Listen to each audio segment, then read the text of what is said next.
السلام عليكم ورحمة الله وبركاته بسم الله الحمد لله والصلاة والسلام على رسول الله وبعد அன்புக்கும் பெருமதிப்புக்கும் உரிய எனதருமை சகோதர சகோதரிகளை பியூஷ் மனுஷ் என்கின்ற ஒரு பிரதர், அவரை பற்றி உங்களுக்கெல்லாம் தெரியும். அவருடைய வீடியோஸ் ரெகுலராக பார்க்கக்கூடிய மக்களில் நானும் ஒருத்தன். நிறைய நல்ல கருத்துக்களை பதிவு செய்வார். இன்னைக்கு இருக்கக்கூடிய அரசியல் சூழலை ரொம்ப ஷார்ட்டாக பதிவு செய்கிறதன் வழியாக மக்களுக்கு ஒரு புரிதலை ஏற்படுத்தக்கூடிய ஒரு பிரதர் தான். அவருடைய கருத்துக்களில் ஏற்றுக்கொள்ளக்கூடிய கருத்தும் இருக்கும், நாம் ஏற்றுக்கொள்ளாத கருத்தும் இருக்கும். இருந்தாலும் கூட இப்போ ரீசெண்டாக ஒரு ஒரு வீடியோ நான் பார்த்தேன். அவருடைய வீடியோ என்னன்னா, பெரியார் சிலைக்கு முன்னாடி இருந்து அவர் ஒரு கருத்தை பதிவு செஞ்சிருந்தார். என்னன்னா, பெரியாருடைய மிகப்பெரும் வெற்றி, மிகப்பெரும் புரட்சி என்னன்னு சொன்னால், மதங்களுக்கு எதிராக அவர் இருந்தார். எந்த அளவுக்குன்னா, மதம் என்பது வெறுமன மக்களை அடிமையாக்கி வசூல் செய்யக்கூடிய ஒரு கேந்திரமாக தான் இருக்கின்றது என்பதால் தான் அவர் மதத்தை எதிர்த்தார் அப்படின்னு ஒரு கருத்தை பதிவு செஞ்சிருந்தார். அதாவது மதம் என்கிறது மனிதனை அடிமையாக்கி அவர்களிடம் பணம் வசூல் செய்யக்கூடிய கேந்திரங்கள். அந்த மதத்தினுடைய ஆலயங்கள் அதை தான் செஞ்சிட்டு இருக்குது. மக்கா மதீனாவும் அதை தான் செய்யுது, மற்ற ஏனைய மதங்களும் அதை தான் செய்யுதுன்னு சொல்லிட்டு பொதுவாக ஒரு விஷயத்த சொல்லியிருக்கார். அவருடைய அந்த கருத்துல தவறுகள் இருக்க பட்சத்துல அதை நாம் கரெக்ட் பண்ணுறது நம்மளுடைய கடமை.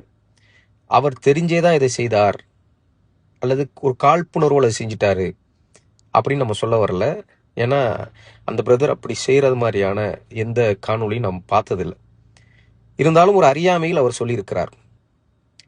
அன்புக்கினியவர்களே, பெரியாருடைய அடிப்படை கொள்கை என்னன்னு சொன்னால், மக்கள் மத்தியில் ஏற்றத்தாழ்வு இருக்கக்கூடாது. பிறப்பால் ஒரு மனிதன் உயர்ந்தவன் தாழ்ந்தவன் என்கின்ற அந்த ஏற்றத்தாழ்வு மிக மிக கொடுமையானது.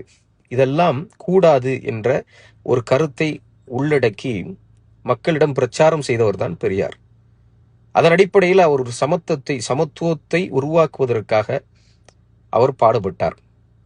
இப்படிதான் பெரியாரை பத்தி நாம படிச்சிருக்கிறோம். அப்ப எந்த மதம் இந்த ஏற்றத்தாழ்வை ஆதரிக்குமோ அந்த மதம் எனக்கு அவசியம் இல்லை, அந்த மதத்தை நான் ஏற்றுக்கொள்ள போவது இல்லை.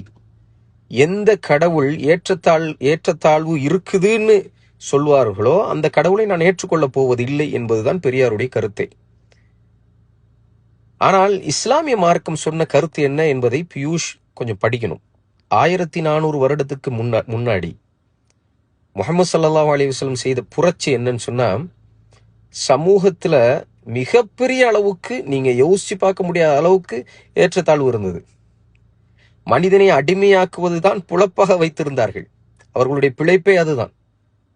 அதற்கு எல்லா இன்ஸ்டிடியூஷன்ஸையும் யூஸ் பண்ணுவாங்க, மதத்தையும் யூஸ் பண்ணுவாங்க, எல்லாத்தையும் யூஸ் பண்ணுவாங்க. மனிதனை அடிமையாக்க வேண்டும், இதுக்காக எதையும் செய்யக்கூடியவர்களாக இருந்தார்கள். அந்த சமூகத்துல எல்லோரும் சமமானவர்கள். அடிமை முதலாளிங்கிற எந்த ஒரு வேறுபாடும் இல்லை, அனைவரும் சமமானவர்கள், அனைவரும் இறைவனால் படைக்கப்பட்டவர்கள், அந்த ஓர் இறைவன் தான் அனைவரையும் படைத்திருக்கின்றான் என்கின்ற இந்த கருத்தை பதிவு செய்தார்கள் முஹம்மது ஸல்லல்லாஹு அலைஹி வஸல்லம். ஆதலால் அனைவரும் சேர்ந்து தோளோடு தோளாக நின்று அந்த ஒரு இறைவனை வணங்க வேண்டும். அதன் வழியாக ஒரு மிக பெரும் சமத்துவத்தை நாம் ஏற்படுத்த வேண்டும். பிலால் ரலியல்லாஹு அன்ஹு, பிலால் என்கின்ற ஒரு கேரக்டர் நீங்க படிக்கணும். அவர் அடிமை. அவரை இந்த சமூகம் மிக மோசமாக கேவலப்படுத்திய காட்சிகளை நாம் பார்க்க முடியும். அந்த அடிமையான பிலால் ரலியல்லாஹு அன்ஹு அவர்களுக்கு இஸ்லாத்துல எந்த உயர்ந்த பதவி கிடைச்சிச்சுன்னு சொன்னா, அந்த தொழுகைக்காக அழைப்பார்கள் அல்லவா, பாங்கு என்று சொல்லுவோம், தொழுகைக்காக அழைக்கக்கூடிய அழைப்பு, அந்த அழைப்பாளராக மிக உயர்ந்த ஒரு பதவி அது. பிலாலை அவ்வளவு உயர்ந்த அழைப்பாளராக ஆக்கி அழகு பார்த்தவர்கள் தான் முஹம்மது ஸல்லல்லாஹு அலைஹி வஸல்லம். அப்போ இஸ்லாம் வந்ததே இந்த ஏற்றத்தாழ்வை உடைத்தெறிந்து மனிதன் மத்தியில சமத்துவத்தை ஏற்படுத்துவதற்காக தான். பெரியாரெல்லாம் லேட்டாத சொல்லியிருக்கிறார். இது முன்னாடியே பதிவு செய்யப்பட்டு சமூகத்துல மிகப்பெரிய மாற்றத்தை ஏற்படுத்தி, பெரும் புரட்சிகளை ஏற்படுத்தி, மனிதன் மத்தியில பெரும் சமத்துவத்தை ஏற்படுத்தி, மனிதர்கள் அனைவரும் சமமானவர்கள், ஒரே தாய் தந்தையர்களிலிருந்து தான் நாம் வந்திருக்கின்றோம், நம்மள சிறந்தவன் யாருன்னா பெரிய பணக்காரனோ அல்லது பதவியில் இருக்கக்கூடியவனோ இவர்களோ கிடையாது சிறந்தவர்கள். யார் சிறந்தவர்னா குர்ஆன் பதிவு செய்து இன்ன அக்ரமக்கும் இந்தல்லாஹி அத்துகாக்கும். இறை சிந்தனையோடு யார் வாழ்கிறார்களோ, நேர்மையாக யார் வாழ்கிறார்களோ, ஒழுக்கமாக யார் வாழ்கிறார்களோ அவர்கள்தான் இறைவனிடம் மிக நெருக்கமானவர்கள், சிறந்தவர்கள் என்று. ஆகவே மதீனாவும் மக்காவும் வசூல் செய்ய வேண்டிய அவசியமே இல்லை, அது ஒரு காலமும் செய்யாது. மதீனாவுக்கு மக்காவுக்கு ஏன் மக்கள் போறாங்கன்னா அந்த ஓர் இறைவனை வணங்கி வழிபடுவதற்காக. மற்ற பள்ளிவாயலுக்கு ஏன் போறாங்கன்னா அந்த ஓர் இறைவனை வணங்கி வழிபடுவதற்காக. மக்காவுக்கு சிறப்பு இருக்கின்றது, மதீனாவுக்கு சிறப்பு இருக்கின்றது. மக்காவுல ஒரு தொழுகை தொழுதால் கிட்டத்தட்ட 1,00,000 நன்மை கிடைக்கும். மக்காவுல கஅபான்னு ஒரு பள்ளி இருக்கின்றது.